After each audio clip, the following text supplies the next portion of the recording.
when I first was here and sitting down with investors, we were talking about making this a turnaround story.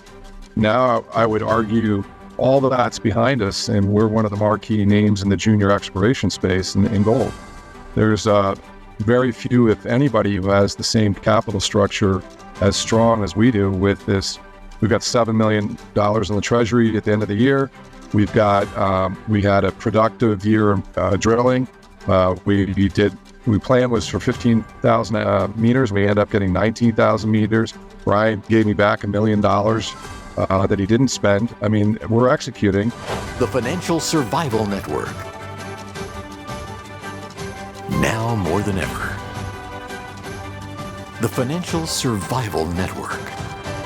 Welcome. This is Financial Survival Network. I'm your host, Kerry Lutz, and hey, I'm really happy to get a sponsor update from Fury Gold Mines CEO Tim Clark and SVP of Exploration Bryan Atkinson, hoping to shed some light on the latest significant mineralization uncovered at the Hinge target. Intercepted 31.77 grams per ton of gold over 3.5 meters and 8.07 grams of tellurium, mineral I am not familiar with, but evidently has some value.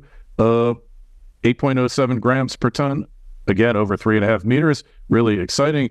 Tim, hey, your thesis, your whole strategy for Fury looks like it's being validated here as if it needed to be validated. Oh, no, listen, no, we're thrilled to do these results on back of some other results out of Percival. So we're hitting gold, and the best part about it is it's starting to be very predictable. And I'll let Bryan sort of elaborate more there. But look, the goal here is to get the ounces up at Eau Claire. The plan is to have a resource update once we get all these assay results. We've got some more holes to report. Once they're in, then we can move forward with the update, and that should give us and potential buyers, a real metric number, and the analysts on the street to sort of revalidate their models. And then the goal would be to keep looking and out to the east and try and pull some of these anomalies upward and forwards. If we can show that there's a string of pearls along this Canard deformation zone with a resource, I think it goes a long way to sell this story and validate, the valuation of the company. Hey, and unlike many of your peers who literally have been on care and maintenance over this really depressing period in the sector, you've been expanding your projects and you're well capitalized. So that kind of makes you unique in the sector. Look, I came on here, almost 2.5 years ago now, and when I first was here and sitting down with investors, we were talking about making this a turnaround story. Now I would argue all of that's behind us, and we're one of the marquee names in the junior exploration space in gold. There's very few, if anybody, who has the same capital structure as strong as we do with this. We've got $7 million in the treasury at the end of the year. We've got we had a productive year in drilling. We planned was for 15,000 meters. We ended up getting 19,000 meters. Bryan gave me back $1 million that he didn't spend. I mean, we're executing, and these guys are doing it right. At the same time, I think that if you're looking for investment in some of these junior companies, as you see the cycle in gold coming, if we're not one of your top five sort of looks, I'd be surprised. We're well positioned with cash. We've got $50 million in Dolly stock that looks better this year than it did last year. Just to point out, Hecla just took another 5.6% of the company last fall, so they're up to 15.6. They're demonstrating they've got more to go. Dolly's got only 2/3 of their drill holes out. We've got more drill holes. We got a resource update. We're in a great spot. So Bryan, got 10 more holes left to go. 5 in the Hinge, 5 in Percival. What are you looking here for? What are you expecting, I should say? Well, I think, Tim alluded to at the start there that this, the Hinge has become really consistent and really predictable for us. So, I think we're going to see, some of the same that we've put out in the last 4 Hinge news releases here, right? Some good widths, some good grades, and nice consistency, multiple zones in each hole. This is a really nice sort of area. And this last round of results that we've just put out are actually the shallowest that we've put out this year, right? We're within 250 meters of surface. We're right up tight to the boundaries of the existing resource. So these are going to go straight into the resource update as we go forward. And, we got half a meter at 64 grams or 65 grams, and then the 3.5 meters of almost 32. And what's interesting about that is it's not, a 0.2 meters sample that's smeared across 3.5 meters. It's consistent grade across that entire 3.5 meters. So we've got nice width. We've got great grade coming out of it. And we're just looking forward to more of the same as we close out the 2023 results. So the results and your understanding of the Hinge target and the broader Eau Claire gold project, what are you seeing here? Yeah, just, we've got a way better understanding on the controls of mineralization, the gold mineralization going forward here. We've expanded the mineralized footprint by over 25% with the Hinge target alone. It's still open to the west. It's open up dip. It's open down dip. This year we want to go back into the gap zone where we've hit a meter at 45 grams. We want to go back into the eastern expansion zone where we were hitting things like 23 grams over 7 meters. We did some televiewer work, so we've got some really good structural controls on these targets to add to our geochemical controls and geological controls that we had previously. And, our confidence of, and hit rate are still keep going up from historical numbers. Yeah, which shows you're learning something there, because the hit rate is going up, and that's definitely encouraging. The Eau Claire mineral resource update, you can only say so much because you don't have it yet. We've been a little more prudent with our money the last year or two. So, it's all about how many holes you can drill. We don't know exactly what we have yet. So it's really up to Mother Nature to kind of go back on these assay labs and see how they come together. You just got to show a pathway, whether it's 1.7, 1.8, 1.9. I think it's kind of irrelevant to me. As you're looking at a producer, you just have, you have a resource. It's not sitting at 1.3, and we're going to be able to put Percival into it. And when I came on the company, basically it was just the 1.38 million ounces and a potluck at Percival. We've drilled that out a lot more, and we've brought in, a dozen or more real anomalies that all sit along this Canard deformation zone, and they all the mineralization for gold is within 95% of it is within 1 kilometer of this Canard deformation zone. It has the same signatures as the Eau Claire project and the Percival project. And as you sit down and look at this, like when we bring in producers to review our work, they don't just look at the Eau Claire resource, they're looking at all the potential new discovery out to the east. And that's what gets them excited. And that's what you do as a company. You develop your whole property. You don't just develop one area. And this is where the change of Fury has been, is again, we've gone from this turnaround to a company that's refinanced, reorganized. Costs are 50% of what they were, expenses than 2 years ago. And yet our execution has gone up in terms of meters. Our use of funds has improved. And we've got all these potential new anomalies that are growing out on the eastern part of the property, not including what we've got to the north on the joint venture. So that's what's important to show. And the resource is just a base of operations to give people an ability to quantify a certain part of that story.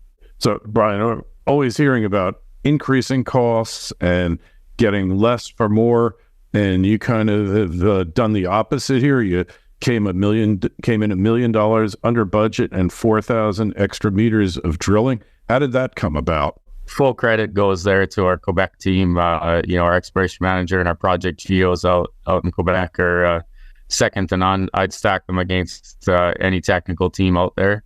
The execution level, the dedication to the project and all that, everybody's bought in fully 100%. The Fury culture is awesome. And that's really what helps get those costs down and drive forward. Fuel prices are nearly double what they were when we started in 2020, yet we're able to drill. Our cost per meter is down from when we first took over this project. So it's just, we've got a great team out there, and they're dedicated to the project, and they do what they can. Real efficiencies in place. So, Tim, you're always out there with the institutions, working with them, meeting with them. Can you give me your opinion of the sentiment of what's happening in the sector? And B, what's their how are they viewing Fury these days? Well, I've done a lot of marketing actually before the holidays. I just got back from New York. We've also done a bunch of sort of online meetings across the sort of country, and it's been pleasantly positive. I kind of hear, and Bryan and I, when we were out at Beaver Creek, a lot of guys were complaining it was negative, no money. We'd had our best conference ever, and we had a lot of producers looking at us, and it's continued for Fury. And I think that, again, like I talked about this, we were a turnaround story, and people didn't give us a lot of credit. East Main was a company that had kind of dragged along and wasn't doing that well. I don't get any of that anymore for Fury. And even when I sit down with some of the bankers, their advice is you guys have done everything that's been asked of you. Your culture has improved. Your financing has improved. You've got big projects next to big companies. That's what works in the consolidated environment. And so the meetings have gotten a lot easier to tell, and our confidence in ourselves has gone up a lot. And people, when I sit down with like these retail brokers in particular, they have tons of investors behind them, and they're reading you, and they're reading your body and body language.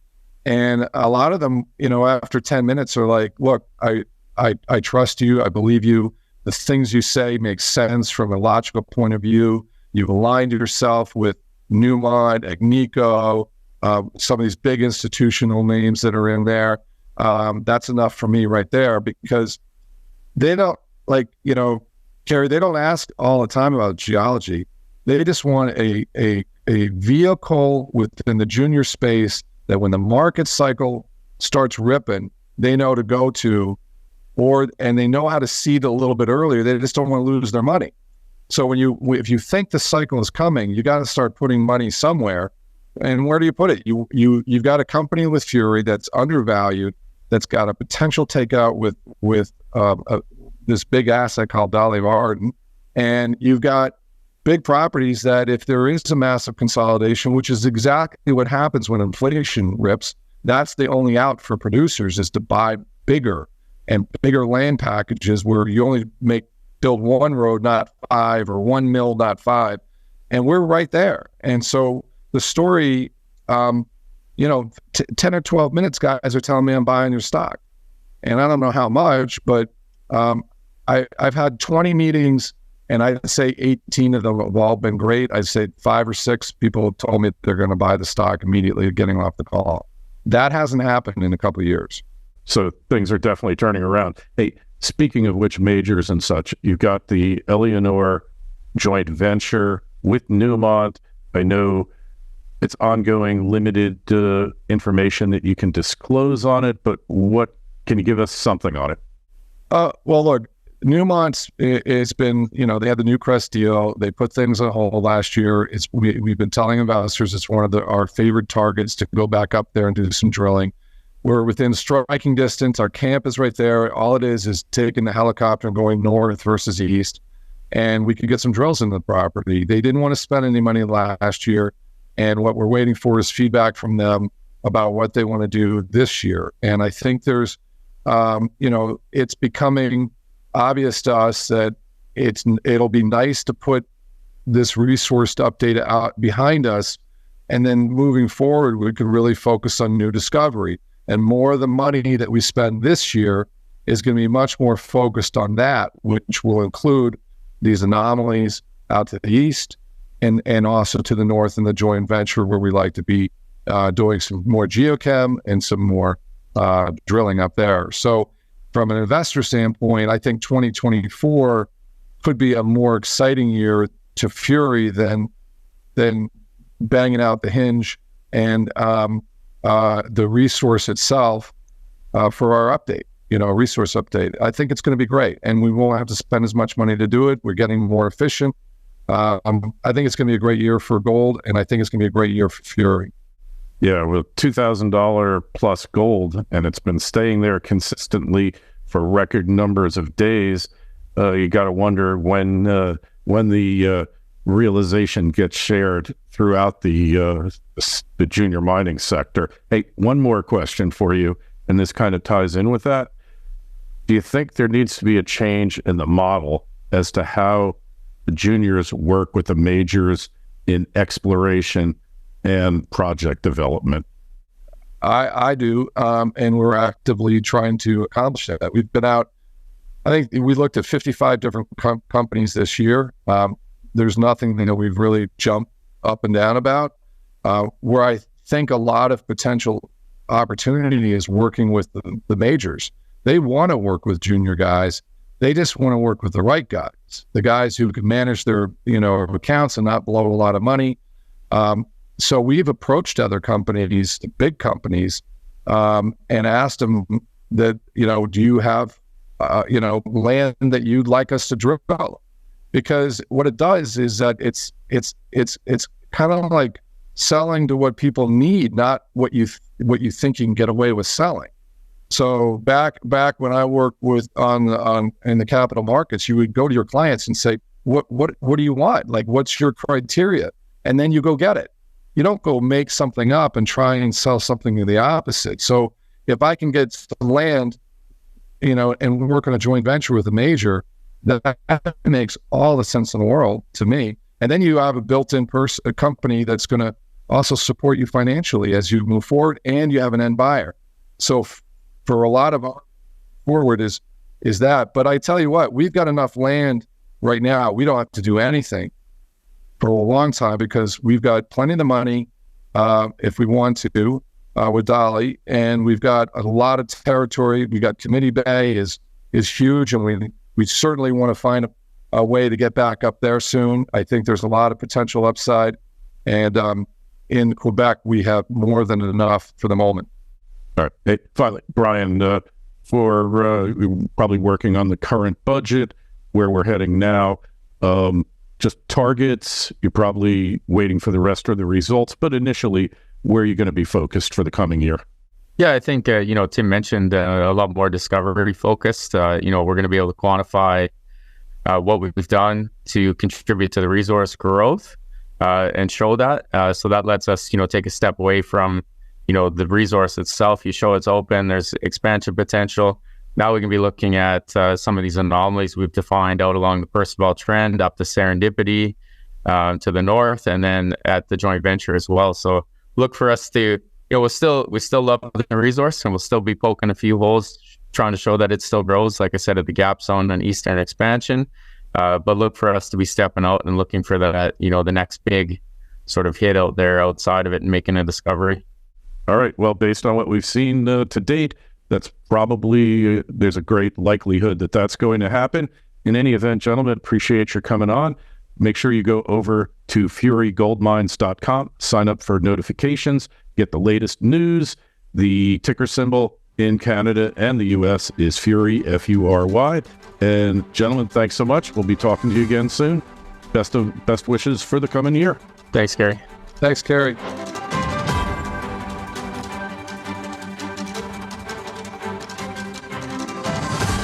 The Financial Survival Network.